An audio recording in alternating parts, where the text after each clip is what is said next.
everybody! This week on Ask Kristen, a white woman alone in her apartment is going to talk about the importance of diversity. Is that ironic?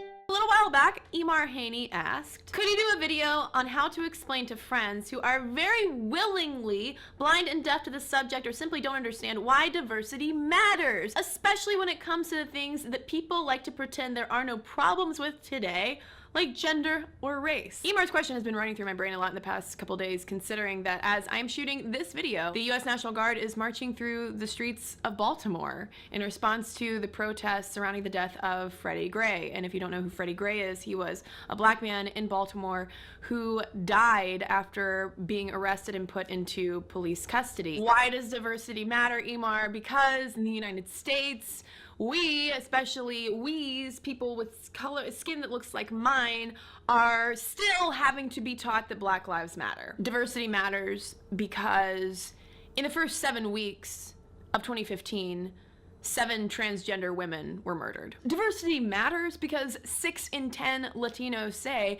that racial discrimination against Hispanics is a major problem. There are 3 main reasons I think that diversity is important and why it matters on an individual level. First thing, because it teaches us about other people. It broadens our understanding of other people's experiences, of what it is like to move through the world in bodies that don't look like or move like or feel like our bodies. I walk through the world with a lot of benefits. I'm white, I'm able-bodied, I'm heterosexual, cisgender, and I have all of the privileges that go along with that. For that reason, it was a really eye-opening experience to travel to China last year, where for the first time in my life, to that extent, to stand out so much from the crowd and attract so much attention just by virtue of my physical features. People would watch me, people would take photos, sometimes follow. It's not the same. I wasn't walking through the world, experiencing what it's like, say, to be a black person being followed in a store. It was nonetheless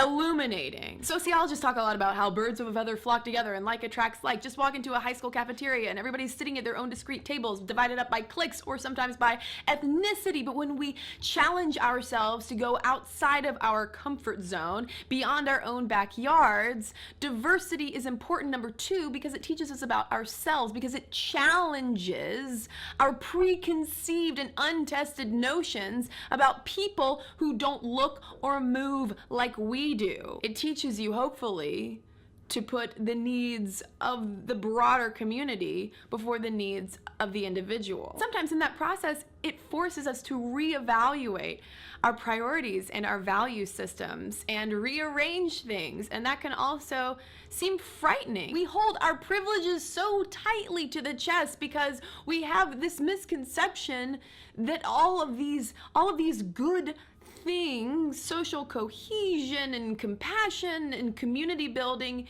is somehow a finite resource, when I firmly believe that it is as big as we want it to be. Which leads to big reason number 3 why diversity is important, and that we can't be as fully effective as we want to be without it. Diversity, in more of a research setting, a corporate setting, is considered an engine of creativity and innovation. You bring in different ways of problem solving and different ways of finding solutions. That was a different way of just saying problem solving, I realized. Take an even more polarizing word like feminism. When it comes to second wave feminism in the late 1960s and 1970s, white, upwardly mobile, middle-class, college-educated women like Betty Friedan said, you know what, lesbians, you make us a little too nervous. We don't need that kind of diversity. Also, women, if you want to work, then why don't you have a woman of color who might need a job during the day? She can come take care of your house. Those were the kinds of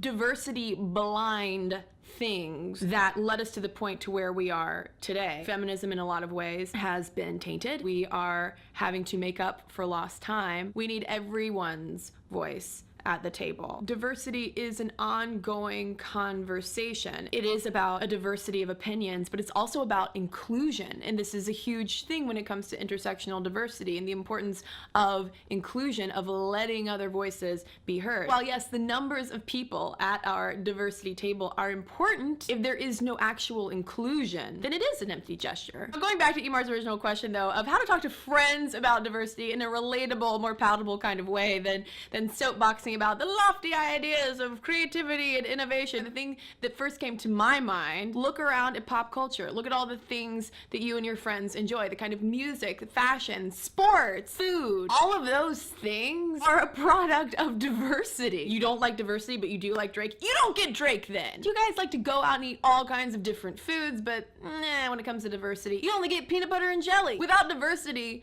we wouldn't have, in addition to peanut butter and jelly sandwiches, delicious grilled cheeses, tomato sandwiches, cucumber and tomato sandwiches, turkey clubs, sub sandwiches. I'm getting really hungry. Now I want to know what diversity means to you. Let me know in the comments below, and be sure to ask me your Mother's Day themed questions, because that's next week. So anything you want to know about moms, motherhood, pregnancy. Thanks to everybody who watched and commented on last week's Ask Kristen video, why can't men wear bright colors? And speaking of diversity, Sarah Makes Art says Latin cultures don't seem to have the same hang up about men wearing bright colors as the rest of the Western world. I remember reading about how Rudolph Valentino was dubbed effeminate by American audiences because of his preference for brightly colored shirts, even though that style was typical in his native Italy. Kukachan commented, I think we should also add that the whole colors equal feminine thing is only happening in Western countries. In other places, any color is fine. In Korea, it's even considered fashionable for a guy to wear baby pink. And you know what? It's damn fabulous. You're damn fabulous, friends. So again, comment below and ask me your questions, because I got some answers to give. That was a little off key.